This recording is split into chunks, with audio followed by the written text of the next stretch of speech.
Tyre changing. Now, if you've not got the option of taking your wheel to a puncture repair shop and getting them to change the inner tube for you, you're gonna have to sort it out yourself.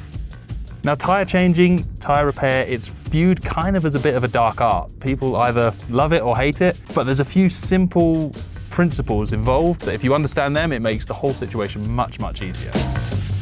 The underlying rule for me with tyre changing is that you should never need brute strength to do it. If you're having to swing on tyre levers and fight with it, something's going wrong.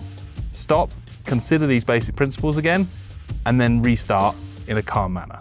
Now, to understand how this tyre is going to come off of this rim, we need to understand how the system works. Behind here is a bead on the tyre which sits against this rim. The internal diameter of that bead is smaller than the rim. So how are we going to get the small thing off over the top of the big thing? By using the well.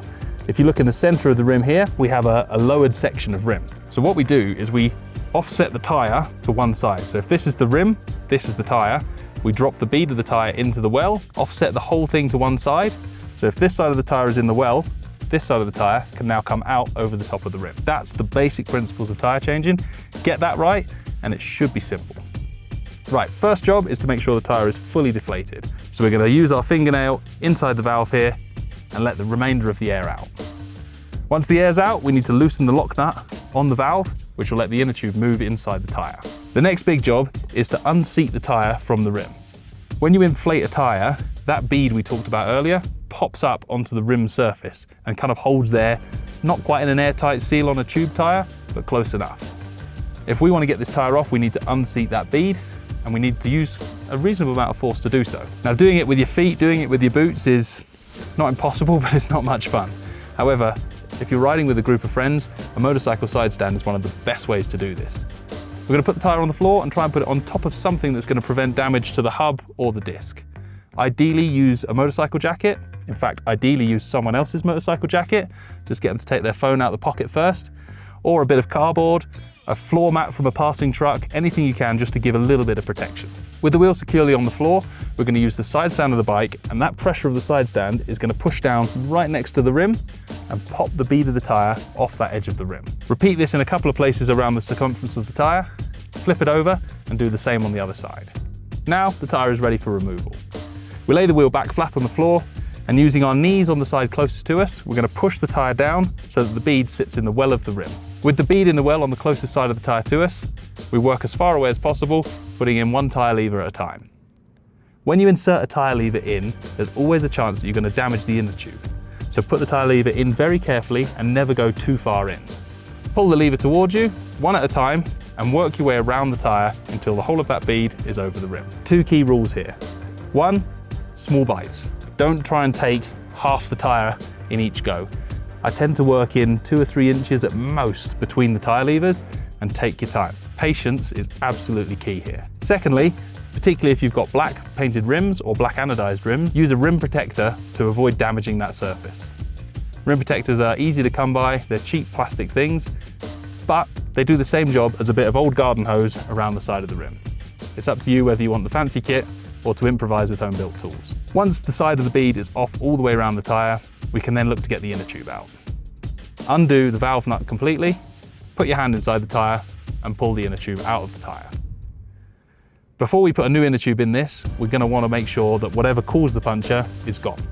So we're going to run our hand around the inside of the tyre surface really gently, because if it's something sharp, we don't want to cut our fingers. A visual inspection is also really important. Once you've identified whatever caused the puncture, bearing in mind it could just be a sharp stone on the trail and might not be stuck in the tyre, we can look to either repair the tube or put a new inner tube in. For speed and ease of use, I always carry a spare inner tube for my bike so that I don't have to mess around with rubber repairs on the side of the trail. With the replacement tube, we're going to put a little bit of air in it to start with, so it's just squishy enough that you can collapse it completely, but actually holds the shape of a tyre. Pop the valve into the rim first, then work the inner tube into the tyre all the way around. When we're reseating the tyre, sometimes a little bit of water as lubricant really does help and gives us less chance of damaging the rim or the inner tube. Putting the tyre back on, same principles as taking it off. We need the side closest to us into the well, and then we're going to work methodically around the tyre, making sure that the opposite side to the tyre lever is always tucked nicely in the well. Use your knees to help hold the tyre down where you want it. Same rule again, small bites with the levers, 1 to 2 inches between levers, And when I pull the lever up to lever the tyre in place, I never go past vertical. This avoids the risk of pinching the inner tube against the wheel itself. With one tyre lever holding the tyre still, the second tyre lever we can work up and down to the vertical position, shifting the lever an inch or half an inch to the side each time. Further around the tyre you go, the more attention you're going to have to pay to make sure the bead is in the well and that you're using small bites with the levers. This is the best bit, the last section of the tyre just as it pops in. Please don't be tempted to rush at this point. Take your time, work it round, and get that satisfying pop as the bead pops fully onto the rim. Next, we've got to deal with inflation. To pump the tyre up, you can use a hand pump or you can use a 12-volt electric pump that runs off the motorcycle battery. I have a simple 12-volt pump here and it's compact and fits in my tailpack.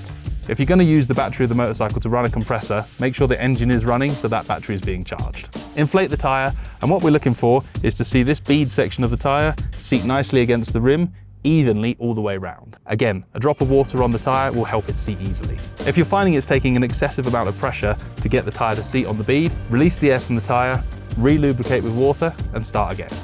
Sometimes you have to do this 2 or 3 times, depending on the tyre and rim combination. Once you've got the bead pop back on, set your tyre pressure to the manufacturer's recommended amount, wheel back in the bike, and you're good to go. You are now an official tyre changing hero.